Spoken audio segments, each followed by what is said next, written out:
तो क्या होता है, बहुत सारे बच्चे जो हैं वो कंफ्यूज रहते हैं नॉर्सेट और एनक्लेक्स के बीच में। तो आज हम क्या करेंगे, आज हम आपको नॉर्सेट और एनक्लेक्स के बारे में जो है वो डिफरेंस बताएंगे। तो फर्स्ट बात तो ये है कि जो नॉर्सेट की फुल फॉर्म क्या है, nursing officer requirement common eligibility test. तो इससे साफ पता चलता है कि ये जो टेस्ट है वो नर्सिंग ऑफिसर बनने के लिए है। और जो एनक्लेक्स है वो national council licensor examination, licensor से हमें पता चलता है कि ये लाइसेंस लेने के लिए है। जैसे कि कंट्रीज हो गई कनाडा, अमेरिका, ऑस्ट्रेलिया, इन सब कंट्रीज़ में लाइसेंस लेने के लिए, जॉब नहीं मिलेगी आपको एनक्लेक्स क्लियर करने के बाद, जॉब के लिए आपको अलग से अप्लाई करना पड़ेगा। लेकिन वहाँ का लाइसेंस लेने के लिए, जैसे इंडिया में तो हम क्या करते हैं, हम जब एग्ज़ाम वगैरह देते हैं जैसे बीएससी नर्सिंग की, जीएनएम की, तो हमें ऑलरेडी जो है वो लाइसेंस ऐसे ही मिल जाता है उसी एजुकेशन के बेसिस पे। बट फॉरेन कंट्रीज़ में क्या होता है, ऐसा नहीं होता है। वहाँ पे हमें एनक्लेक्स एग्ज़ाम क्लियर करना पड़ता है, तब जाके हमें जो है वो लाइसेंस मिलता है प्रैक्टिस करने का, वहाँ पे काम करने का। तो इसका पर्पस क्या है, for staff nurse, nursing officer, post in AIIMS and other government hospitals. जैसे कि हमें स्टाफ नर्स बनना है या फिर नर्सिंग ऑफिसर एम्स या फिर अदर गवर्नमेंट हॉस्पिटल, मतलब ये क्या है, एक तरह से गवर्नमेंट जॉब लेने के लिए है। लेकिन ये क्या है, licensing exam to become registered nurse in countries like USA, Canada, Australia. इन सब कंट्रीज़ में लाइसेंस लेने के लिए ये एग्ज़ाम जो है वो होता है, ठीक है। उसके बाद एलिजिबिलिटी क्या है, आफ्टर बीएससी नर्सिंग आप ये एम्स का एग्ज़ाम, नॉर्सेट का एग्ज़ाम दे सकते हो, और जीएनएम में 2 साल के क्लिनिकल एक्सपीरियंस के बाद ही आप ये एग्ज़ाम दे सकते हो।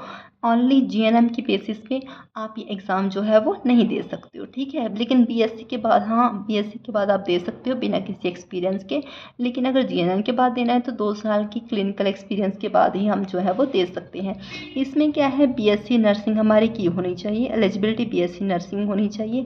Nursing license from home country, जैसे इंडिया है हमारी होम कंट्री, तो हमें इंडिया का भी हमारे पास जो है वो लाइसेंस होना चाहिए। जो आरएन होती है ना इंडिया की, वो हमारे पास होनी चाहिए, आरएन नंबर, तब जाके हम वो आरएन जो है वो फिर एग्जामिनेशन वो दे सकते हैं, ठीक है। और एक इंग्लिश प्रोफेशन टेस्ट जैसे कि आइल्स, ओईटी, ये भी हमें देना पड़ता है फिर उसके लिए फॉरेन में एज रजिस्टर्ड नर्स काम करने के लिए, ठीक है। तो एग्ज़ाम का पैटर्न क्या होता है, ऑब्जेक्टिव टाइप। इसमें क्या होता है, एमसीक्यू कवर होते हैं। एमसीक्यू में क्या आता है, मोस्टली जैसे सब्जेक्ट्स आते हैं ओपीजी, पीपीजी, एमएसएन। लेकिन ये एनक्लेक्स से डिफरेंस क्यों है, इसमें जो है वो एनक्लेक्स में कंप्यूटर बेस्ड टेस्ट आता है, हमें कंप्यूटर पे देना पड़ता है। इसमें जो होता है वो पेपर पे होता है, ठीक है। इसमें जो इनका मेन जो है वो सब डिफरेंस जो है वो सिलेबस में है। सिलेबस में कैसे है, जैसे इसमें तो मोस्टली जो नर्सिंग के सब्जेक्ट जो हमने नर्सिंग के दौरान पढ़े होते हैं वही आते हैं, और जनरल नॉलेज आती है, ये अलग से आता है। General knowledge, reasoning, current affair, valid only in India, और ये सिर्फ इंडिया में वैलिड है, ठीक है। ये एम्स का जो नॉर्सेट का एग्ज़ाम है वो सिर्फ इंडिया में का वैलिड है। और इसमें आपको general knowledge, reasoning, current affairs, English, ये सारे सब्जेक्ट्स की भी नॉलेज होनी चाहिए।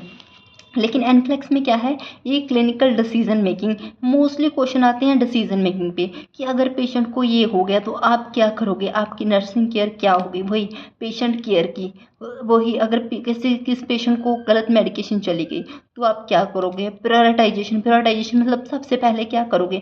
आपको 4 ऑप्शन दी जाएंगे, चारों सही होंगी, लेकिन उनमें से आपको एक चूज़ करनी होगी, एक जो आप सबसे पहले करोगे और एक जो होती है वो जो आप सबसे लास्ट में करोगे। जैसे कि एक पेशेंट जो है वो बेड से गिर गया, तो ये क्वेश्चन आता है आपको, जैसे एनक्लेक्स में कि पेशेंट है जो बेड से गिर गया, तो आप सबसे पहले उस पेशेंट को उठाएंगे, डॉक्यूमेंटेशन करेंगे, या फिर इंसिडेंट रिपोर्ट बनाएंगे, या फिर औरों को जाके, अपने सीनियर को जाके बताएंगे। तो ये क्या है, आपको प्रायोरिटाइजेशन करनी है। प्रायोरिटाइजेशन में क्या है, प्रायोरिटाइजेशन में ऑब्वियसली ये हुआ कि हम सबसे पहले पेशेंट को उठाएंगे, उसको सेफ प्लेस पे पहुंचाएंगे, बाद में ये सारी जो चीज़ें हैं वो होती रहेंगी, क्योंकि सबसे पहले हमारी पेशेंट की जो सेफ्टी है वो ही, पेशेंट की सेफ्टी ही मेन होती है। एनक्लेक्स के क्वेश्चंस में मोस्टली हमें जिसमें पेशेंट सबसे ज़्यादा सेफ है वो ऑप्शन सबसे ज़्यादा करेक्ट हमें ऐसा, अगर आप गेस करना चाहते हो, आंसर आपको नहीं पता है तो आप ये आंसर लगा सकते हो जिसमें पेशेंट की सेफ्टी को प्रायोरिटी दी गई है। और क्रिटिकल थिंकिंग वही आपका थिंकिंग जज की जाएगी कि अगर ये कंडीशन आती है तो आप क्या करोगे। इससे क्या होता है, आपकी क्रिटिकल थिंकिंग जो है वो जज करते हैं एग्जामिनर, ठीक है। उसके बाद रिजल्ट यूज़, ये क्या कर सकते हैं, हम नर्सिंग लाइसेंस ले सकते हैं अब्रॉड में। और इसमें क्या हो सकता है, आप नर्सिंग ऑफिसर बन सकते हो, स्टाफ नर्स बन सकते हो एम्स में और सेंट्रल गवर्नमेंट हॉस्पिटल्स में इंडिया में। और ये क्या है आउटकम, आप as a registered nurse abroad के हॉस्पिटल्स में काम कर सकते हो। वहाँ पे आपको सैलरी ज़्यादा मिलेगी और आपकी ज़्यादा करियर अपॉर्चुनिटीज़ आपको मिलेंगी। But at the same time आपको आपकी फैमिली के बिना रहना पड़ेगा और आपको फूड, अपनी कंट्री, ये सब आपको सेक्रीफाइस करना पड़ेगा।